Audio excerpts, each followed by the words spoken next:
Nós estamos de volta com o Jornal Cidade Notícia. Hoje é dia, mais uma vez, do quadro Ponto de Vista com o jornalista Bruno Freitas. Ele que vem comentar, vem dar a sua opinião sobre aqueles fatos mais relevantes, tanto aqui em Itaúna quanto na nossa região. Bruno, seja bem-vindo. Olá, Fábio, telespectadores, tudo bem? Pois é, Bruno, para a gente começar, prefeitos aqui da região estão protestando contra a arrecadação do Fundo de Participação dos Municípios. E Itaúna, como fica? Itaúna também está sendo afetada por essa queda de arrecadação. Eu conversei agora no início da tarde com o prefeito Neider Mourela e ele disse que a desoneração do IPI incidiu no Fundeb, bem como a redução da alíquota do ICMS para combustíveis, energias e telecomunicações. Então, esse movimento que ocorreu na quarta-feira, com a paralisação de prefeituras de várias cidades do estado, aqui próximo a Itaúna, os municípios de Bonfim, Rio Manso, Piedade dos Gerais, Igarapé, também Nova Serrana, é preocupante. E no caso das cidades que têm ligação em Itaúna, Fábio, se não tem dinheiro, se não tem arrecadação, se o serviço de saúde dessas cidades para ou deixa de funcionar corretamente, para onde essas pessoas vão recorrer no primeiro momento? Pois é, Bruno. Agora, seguindo aqui no quadro Ponto de Vista, os vereadores reagiram após um aviso do prefeito e adiaram a votação da LDO, que é a Lei de Diretrizes Orçamentárias 2024. Quais vereadores reagiram e como reagiram? O placar da reunião de terça-feira empatou e a votação da LDO foi adiada. Mas já nessa quinta-feira, a Prefeitura anunciou uma coletiva de imprensa para apaziguar os ânimos. Anteriormente, o prefeito havia divulgado aquele vídeo passando a batata quente para os vereadores, dizendo: olha, se vocês não aprovarem o subsídio para a concessionária, eu vou ter que aumentar a tarifa. Os vereadores não se sentiram seguros para votar o projeto da Lei de Diretrizes Orçamentárias, que nada mais é do que a previsão orçamentária para o próximo ano e que inclui esse valor do subsídio.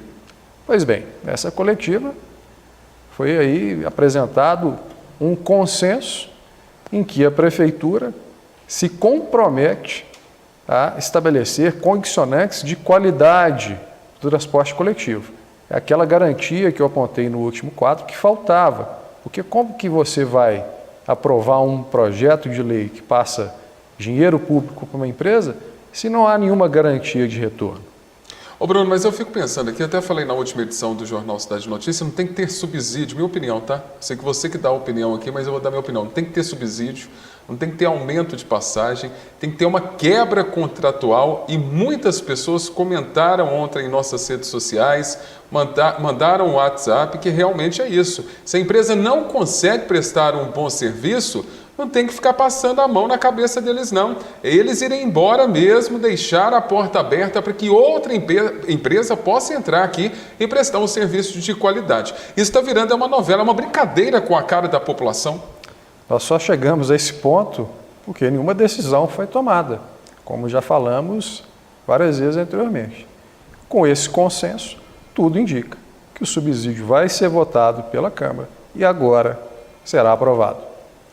Para ser aprovado, Bruno, a gente tocando nesse assunto ainda, quantos votos são necessários, você que participa ativamente aí da política itaunense? A maioria dos vereadores na Câmara precisa aprovar. E nos últimos projetos a gente tem visto que quase sempre a Prefeitura consegue aprovação com a margem de um voto a mais. Pois é, brincadeira. Eu até comentei no jornal também a questão de por que não convidar a população para opinar, para saber o que a população acha desse subsídio. Eu fico pensando, ou é o subsídio ou é o aumento da passagem. Aí quer empurrar isso goela abaixo, né, da população. Por que não ouvi-los? Assim como o subsídio, a situação dos prefeitos com o movimento municipalista de queda de arrecadação, a gente precisa de uma conexão de Itaúna com o interesse coletivo. Que a gente vê muitas vezes que a política da nossa cidade é isolada. Itaúna precisa conversar mais, dialogar mais, construir juntos, para aí alcançarmos os resultados. No caso que eu estava falando do primeiro assunto do quadro. Se o cidadão lá de Bonfim, de Rio Manso, chega no hospital de lá e não atendimento, você sabe para onde que ele vai recorrer no primeiro momento? Para Itaúna. Então, a queda de arrecadação desses municípios impacta Itaúna e a falta de diálogo, a falta de construção coletiva, até mesmo para a mobilidade urbana, indo além só do transporte coletivo, isso impacta o dia a dia do cidadão itaunense. Como não foi tomada nenhuma decisão nos últimos 2 anos, o transporte coletivo chegou nessa situação do fundo do poço. A gente tem que se preocupar também com os prefeitos vizinhos, porque os municípios deles podem afundar e a conta vai sobrar para a gente também. Agora, mais um assunto, Bruno, para você comentar, é o trevo da Universidade de Itaúna, que tem geometria dentro da norma, diz a concessionária da MG 050. Então, por que, Bruno, que tem ocorrido tantos acidentes com veículos pesados no local, como a gente viu um tombamento de um caminhão ou de uma carreta nessa última semana? Excesso de velocidade, imprudência, falta de conhecimento de um trevo, que também tem uma engenharia, uma curvatura complicada. Toda vez que eu passo na MG 050, eu me deparo com trechos que eu, enquanto motorista, considero muito perigosos. Porque, embora a concessionária alegue que realizou a obra dentro dos parâmetros do DR, que a velocidade está dentro do órgão, se você não conhecer a rodovia, você é surpreendido por uma curva abrupta, por um nivelamento do asfalto que você vai acabar se acidentando. E o mais curioso nesse caso das alças de acesso da MG 050 na Universidade de Itaúna é que ali é um trecho em que os veículos vêm em alta velocidade. Inclusive os caminhões, os veículos pesados, eles vêm embalados por uma pequena descida. E segundo a concessionária, a velocidade na alça é de 40 km por hora. Daí eu pergunto, você acha que há uma sinalização adequada antes de se chegar ao trevo para o motorista ter a consciência do perigo que há ali? Não existe. Então, para reduzir os acidentes ali, a única solução, infelizmente, é colocar radar de velocidade bem antes do trevo, nos 2 sentidos da MG 050, para conscientizar os motoristas que quem está dirigindo caminhão, carreta, tem de entrar nas alças devagar. Senão vai continuar tombando o caminhão lá e vai continuar trazendo transtorno, fechando a rodovia, com risco aí de graves sequelas e até mortes. Bruno, nessa última semana, você deve ter recebido lá no Viu Itaúna, nós recebemos também aqui na TV Cidade, no Grupo Cidade, várias reclamações sobre um curso técnico e profissionalizante ali na Rua Silva Jardim. Quero te fazer uma pergunta, que é da participação do povo, né, aqui com a gente. Quantas reclamações lá no Viu Itaúna você recebeu sobre o curso técnico e profissionalizante ali na Rua Silva Jardim? Eu já perdi a conta, né? Essa quarta-feira foi o dia todo recebendo relatos, nessa quinta-feira também recebi.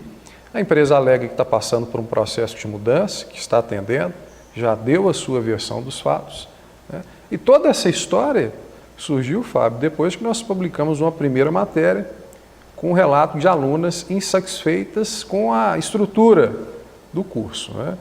Então, houve aí uma reação das pessoas que se apresentaram, que se manifestaram e apresentaram uma série de outros problemas, alegando serem lesadas.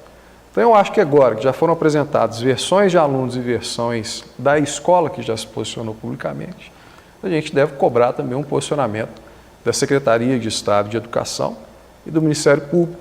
Por isso eu estou aguardando os órgãos para a gente, né, dar sequência a esse tema, considerando que essa escola também oferece cursos gratuitos do Trilhas de Futuro, que é um programa do governo do Estado.